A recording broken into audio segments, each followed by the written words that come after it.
আপনি যদি আমাদেরকে শত্রু মনে করেন তাহলে আপনি প্রকৃতপক্ষে কোরআনের শত্রু হিসেবে চিহ্নিত হবেন।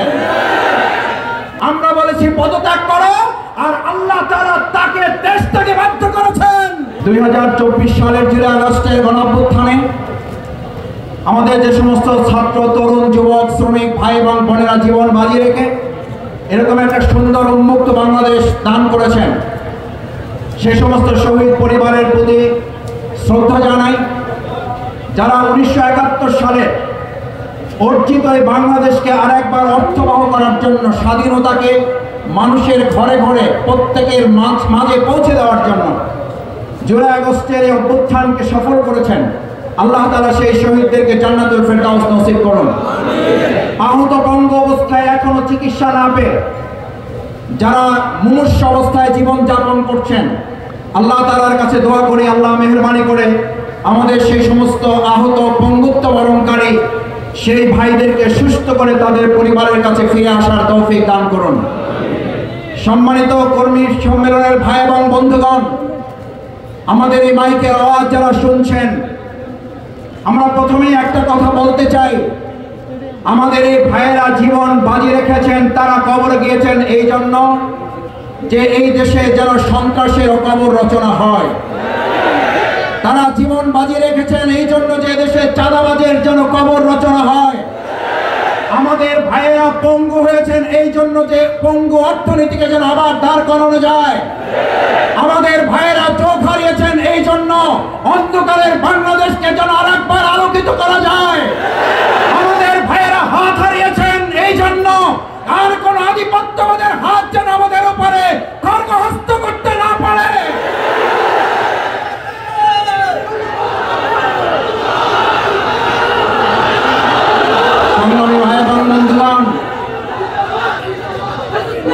জীবন বাজি রেখে যাদেরকে কবরস্থ করা হয়েছে তাদের পরিবারের ভাই, বন্ধু, সদস্যবৃন্দ, সম্মানিত পরিবারবর্গ এবং আমরাও তাদের পরিবারের সম্মানিত সদস্য বোধ করি। আজ আপনাদের কাছে জিজ্ঞেস করতে চাই, এত শহীদের রক্তে ভেজা বাংলাদেশ, এত আহত পঙ্গুত্ব বরণকারীর বাংলাদেশ, আর কোন ফ্যাসিস্টকে কি আমরা মাথা উঁচু করে দাঁড় করতে দিতে পারি? এই সম্মানিত আদম সন্তানকে আর কেউ সম্মানিত করতে দিতে পারি?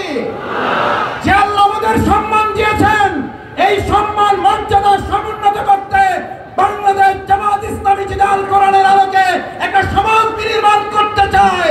আমরা কি রাজি আছি সবাই?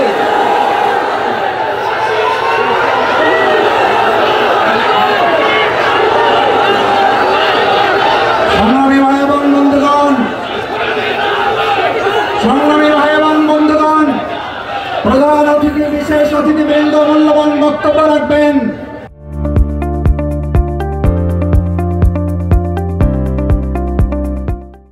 আমি দুটো কথা বলে শেষ করতে চাই। এই সম্মান এবং মর্যাদা যে আল্লাহ আমাদেরকে দিয়েছেন, সেই আল্লাহ সুবহানাহু ওয়া তাআলা আমাদেরকে মর্যাদার জন্য একটা দায়িত্ব আমাদেরকে দিয়েছেন। এই দায়িত্ব দিয়েছেন, ইন্নী জাইলুন ফিল আরদি খলিফা। আমরা আল্লাহর প্রতিনিধিত্বের দায়িত্ব নিয়ে পৃথিবীতে আমাদেরকে প্রেরণ করা হয়েছে। আমি যদি আজ এই কর্মী সম্মেলনের আমাদের ভাইদের কাছে জানতে চাই, what is the definition of khalifa? Khalifa means, আমরা প্রতিনিধি তাদেরকে বলি, খলিফা has tradition, Zenius has tradition, Bani Adam has tradition, Samat worker has tradition to break the existing customs of the society.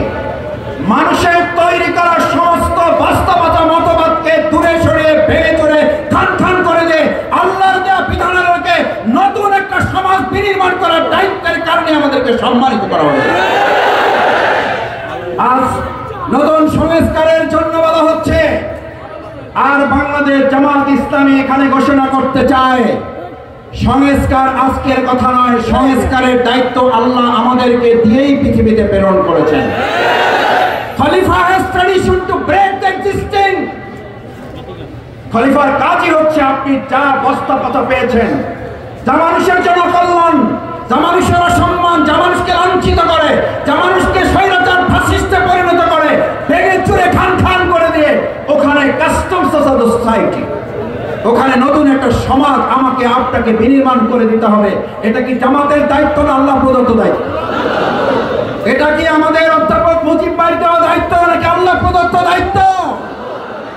সুতরাং এই দায়িত্ব পালনে আপনি আমাদেরকে শত্রু মনে করেন কেন? এই সংস্কার করাকে আপনি আমাদের শত্রু মনে করেন কেন? এই সংস্কার যদি আপনি না মানেন, এই সংস্কারের দায়িত্ব যদি আপনি অবহেলা করেন, তাহলে প্রকৃত পক্ষে আপনি কোরআনকে অবমাননা করেন।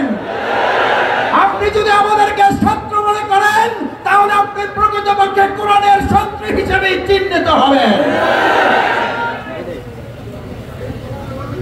আমাদেরকে আল্লাহ সম্মানিত মর্যাদাবান করেছেন। বিগত 15 বছর এক মহিলা একক রাজত্ব কায়েম করে কথায় কথায় মানুষকে অপমানিত লাঞ্ছিত করেছে না করে নাই? আমরা তার দেশ ত্যাগ চেয়েছিলাম। কিশোরগঞ্জে কি এক ভাইও এখানে আছেন সাক্ষী, একজন ভাইকে কোনো মিছিলে আমরা দেশ ত্যাগের স্লোগান দিয়েছিলাম? ভাই দু একজন দিয়ে থাকলে হাত জাগান যে আমরা দেশ ত্যাগের জন্য স্লোগান দিয়েছিলাম। কিন্তু সে এতটা মানুষকে অমর্যাদা, অসম্মান এবং বঞ্চিত বৈষম্যের মধ্যে ফেলেছে। আমরা বলেছি পদত্যাগ করো, আর আল্লাহ তাআলা তাকে দেশ থেকে বাধ্য করেছেন। শুধু তাকে নয়, তার গোটা দল এবং পরিবার শুদ্ধ দেশ থেকে বহিষ্কার করে লাঞ্ছনার শেষ সীমায় পৌঁছে দিয়েছে। আমরা একটা কথা পরিষ্কার বলি, আলাকাদ কাররামনা বানি আদম। জামাত ইসলামী এই আদম সন্তানকে সম্মানিত করার জন্য কাজ করছে।